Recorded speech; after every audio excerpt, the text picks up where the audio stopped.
Hello everyone.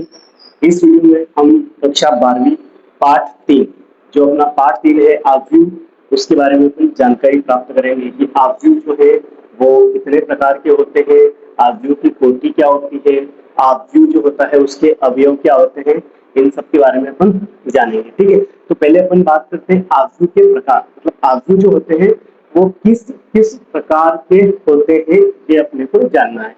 तो देखो, अपन बात कर रहे हैं आव्यूह के प्रकार, है ना।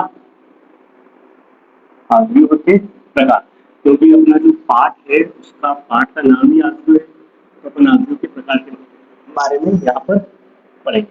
तो पहला जो नंबर होता है आव्यूह के प्रकार का, वो होता है स्तंभ आव्यूह। क्या होता है? स्तंभ आव्यूह। सबसे पहले मैं तुम्हें बता देता हूँ कि आव्यूह में एक तो स्तंभ होता है और एक होती है पंक्ति। तो स्तंभ किसे कहेंगे और पंक्ति किसे कहेंगे? तो मान लो इस टाइप का होता है आव्यूह, तो यहाँ पे कुछ संख्या लिखी हुई रहती है ना। तो ये जो सीधी लाइन है ना, तो इनको कहते हैं अपन स्तंभ। क्या कहते हैं? स्तंभ, है ना। जैसे इसमें कितने स्तंभ हो गए? इसमें एक दो तीन चार, ये सीधे जो लाइनें होती है उनको अपन कहते हैं स्तंभ। और ये ऐसी वाली लाइनें होती है ना, जो आड़ी लाइनें होती है, इनको क्या कहेंगे अपन? रेखा, मतलब वो पंक्ति या रो। ठीक है, और इन्हें कहेंगे अपन कॉलम या स्तंभ। ठीक है, तो स्तंभ आव्यूह क्या होता है अगर इसके बारे में पढ़े तो देखो, एक ऐसा आव्यूह जिसमें केवल एक स्तंभ होता हो। क्या? ऐसा आव्यूह जिसमें केवल एक स्तंभ होता हो, वो क्या कहलाएगा? स्तंभ आव्यूह। तो स्तंभ आव्यूह की परिभाषा क्या है? कि ऐसा आव्यूह जिसमें केवल एक स्तंभ आता हो उसे स्तंभ आव्यूह कहते हैं। लिख दो बड़ी चाहो तो, कि ऐसा आव्यूह जिसमें केवल एक स्तंभ होता है। ठीक है, उदाहरण के लिए अगर अपन बात करें, इसका उदाहरण ले लेते हैं।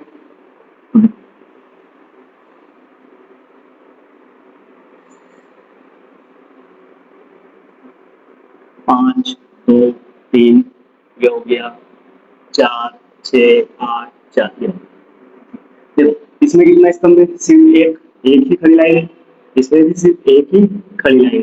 तो जिसमें एक ही स्तंभ होता है उसे क्या कहते हैं? उसे कहते हैं अपन स्तंभ आव्यूह। ठीक है, कभी कभी ये जो ऑब्जेक्टिव है उसमें पूछ देता है कि स्तंभ आव्यूह किसे कहते हैं, उसकी परिभाषा दीजिए। तो ऐसा आव्यूह जिसमें केवल एक स्तंभ होता है, ठीक है, स्तंभ आव्यूह कहलाता है। उदाहरण में आप ये लिख सकते हैं। ठीक है, दूसरा आता है अपनी पंक्ति आव्यूह। पंक्ति आव्यूह, ठीक है, जिसे इसको कहते हैं अपन कॉलम आव्यूह, है ना। कॉलम मैट्रिक्स, कॉलम मैट्रिक्स, और इसे क्या कहेंगे? Row matrix, row matrix. तो देखो, पंक्ति आव्यूह क्या होती है? ठीक है, पंक्ति पंक्ति आव्यूह में क्या होगा? सिर्फ एक पंक्ति होगी। तो इसकी परिभाषा हो जाएगी कि ऐसा आव्यूह जिसमें केवल एक पंक्ति होती है उसे पंक्ति आव्यूह कहते हैं या रो मैट्रिक्स कहते हैं। कौन सा? ठीक है, उसकी परिभाषा लिख दो कि ऐसा आव्यूह जिसमें केवल एक पंक्ति हो,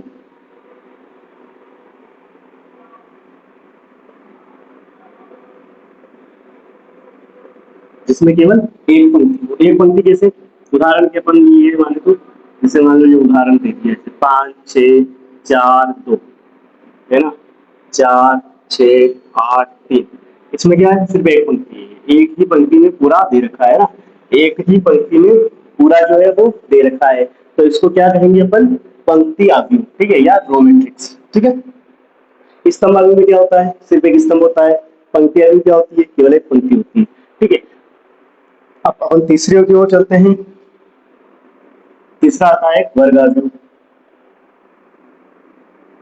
वर्ग आव्यूह, ठीक है, वर्ग आव्यूह जिसे स्क्वायर मैट्रिक्स कहते हैं। इससे इसमें क्या होता है? देखो, वर्ग आव्यूह वो होगा जिसमें जो है पंक्ति और रो, पंक्ति और कॉलम, या स्तंभ और पंक्ति, या रो और कॉलम, जो भी है ना, पंक्ति और स्तंभ दोनों की संख्याएं क्या होगी? समान होगी। तो अपन इसमें लिख सकते हैं कि इसमें जो है पंक्ति या रो बोल सकते इसको इंग्लिश में, तथा स्तंभ जैसे अपन बोल सकते हैं कॉलम की संख्या समान। ठीक है, उदाहरण के लिए अपन बात करें तो 4 2 2 3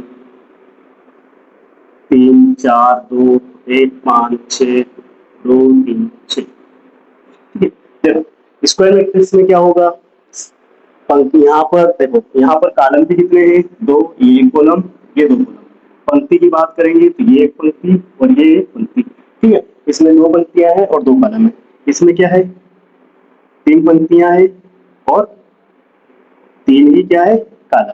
तो ऐसे को क्या कहते हैं अपन, वर्ग आव्यूह। ठीक है, या जिसे स्क्वायर मैट्रिक्स भी अपन कहते हैं। ठीक है, तो अभी अपनों ने स्तंभ आव्यूह के बारे में पढ़ा, पंक्ति आव्यूह के बारे में पढ़ा और वर्ग आव्यूह के बारे में पढ़ा। स्तंभ आव्यूह क्या होता है, जिसमें केवल एक स्तंभ होता है, वो स्तंभ आव्यूह। पंक्ति आव्यूह में क्या होता है, जिसमें केवल एक पंक्ति होती है, वो पंक्ति आव्यूह। और वर्ग आव्यूह में क्या होता है, जिसमें पंक्ति तथा वो स्तंभ दोनों की संख्या क्या रहती है, समान रहती है। ठीक है, अब अपन चलते हैं चौथे की ओर।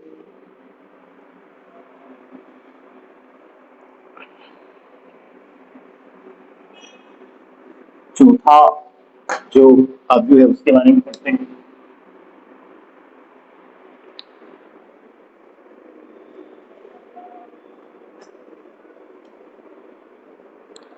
चौथा होता है विकर्ण आव्यूह।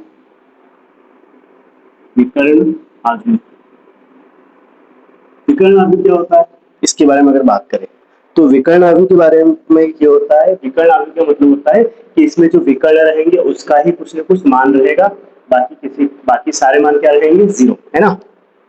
तो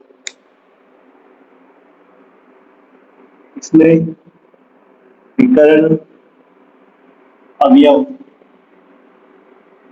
को छोड़कर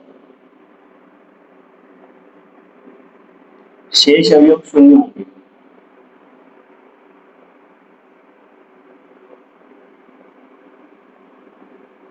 शेष अवयव क्या होंगे, शून्य होंगे।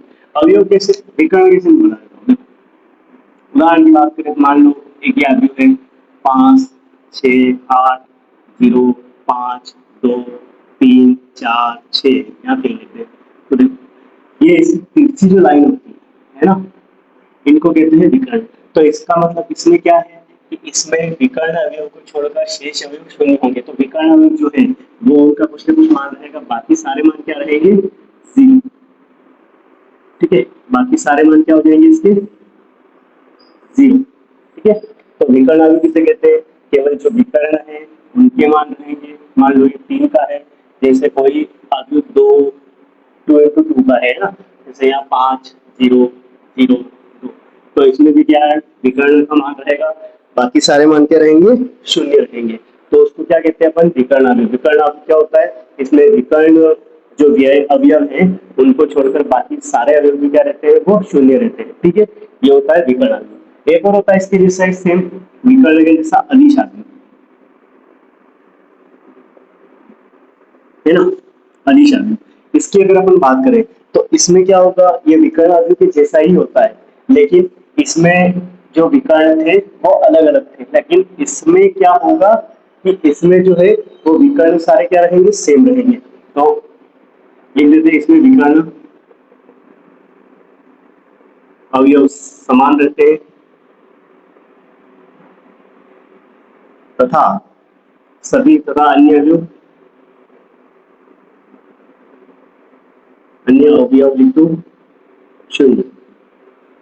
देखो सेम है, विकर्ण में क्या है, विकर्ण का कुछ मान रहता था बाकी शून्य। इसमें क्या रहेगा, विकर्ण का मान सेम रहेगा बाकी शून्य। जैसे 5 2 5 0 0 0 5 0 0 0 5, तो इसमें विकर्ण का मान क्या है, 5 5 5। विकर्ण का मान क्या है, 5 5 5, बाकी सारे अवयव क्या है, शून्य। तो ये कौन सा है, अदिश आव्यूह। ठीक है, जैसे मान लो 2 0 0 2, विकर्ण शून्य, विकर्ण के अलावा शून्य, विकर्ण का मान 2। ठीक है, अदिश आव्यूह में क्या होता है, विकर्ण जो है वो समान रहते हैं और बाकी सारे अवयव क्या रहते हैं, सम शून्य रहते हैं। ठीक है, ध्यान रखना। छठा है अपने पास, एक होता है वो तत्समक आदमी, ये बहुत ही जरूरत वाला रहता है। इसको आइडेंटिटी मैट्रिक्स भी कहते हैं, आइडेंटिटी। ठीक है, जब आगे सवाल करोगे तो उसमें कभी कभी आई लिखा आएगा, है ना, तो वो आई इसी आइडेंटिटी मैट्रिक्स का होता है।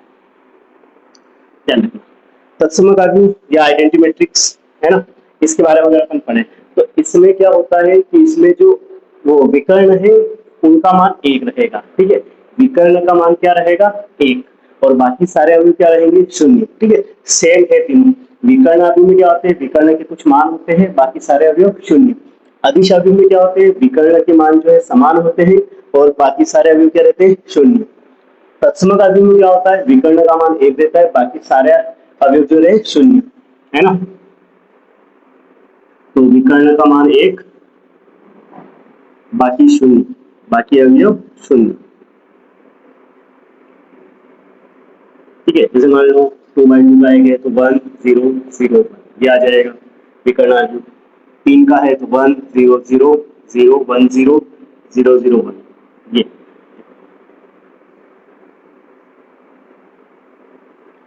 ठीक है, विकर्ण का मान है, विकर्ण का मान है, बाकी सारे अवयव जो है वो क्या होते हैं, शून्य होते हैं।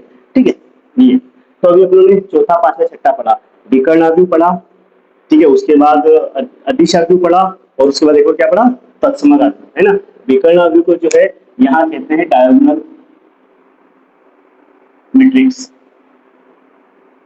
ठीक है, अदिश आदि को कहते हैं स्केलर मैट्रिक्स, और इसको तत्समक आदि को आइडेंटिटी आइडेंटिटी मैट्रिक्स। ठीक है, अगर अपन बात करें कि विकर्ण आदि, तो विकर्ण आदि में क्या होगा, कुछ न कुछ मान रहेगा विकर्ण का। ठीक है, बाकी सारे अवयव शून्य। और उसके बाद अगर अदिश की बात करें तो अदिश में क्या रहेगा, विकर्ण सेम रहेंगे, है ना। अगर दो दो है तो दो, -1 है तो -1, सब समान रहेंगे। ठीक है, विकर्ण वाले मान, और बाकी सारे अवयव क्या रहेंगे, शून्य रहेंगे। ठीक है, आइडेंटिटी आदमी में क्या रहेगा, या अपन बात करें तत्समक आदमी की बात करें तो इसमें क्या रहेगा, इसमें विकर्ण का मान एक रहेगा और बाकी सारे जो अवयव हैं उनका मान क्या रहेगा, शून्य रहेगा। ठीक है, अभी तक अपनों ने 6 पढ़ लिए हैं आदमी, टोटल 7 होते हैं। एक बार मैं बता देता हूँ, सातवां होता है इसमें शून्य, शून्य आदमी, है ना, जीरो मैट्रिक्स।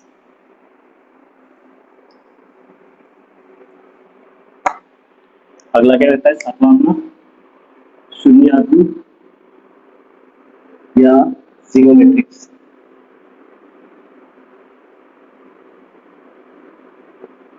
इसमें क्या रहते हैं, इसमें जो है सभी अवयव जो है वो क्या कहलाएंगे, शून्य। वो कितने होंगे, शून्य, है ना।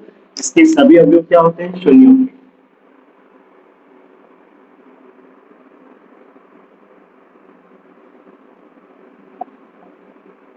सभी अवयव शून्य, जैसे मान लो 0 0 0 0, ये हो जाएगा 0 0 0 0 0 0 0 0 0 ये।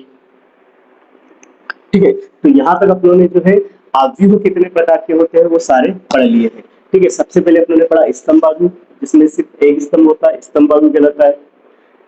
फिर उसके बाद अपनों ने पढ़ा पंक्ति आव्यूह, है ना, रो मैट्रिक्स। उसमें क्या होता है, जिसमें केवल एक पंक्ति होती है उसे पंक्ति आव्यूह कहते हैं।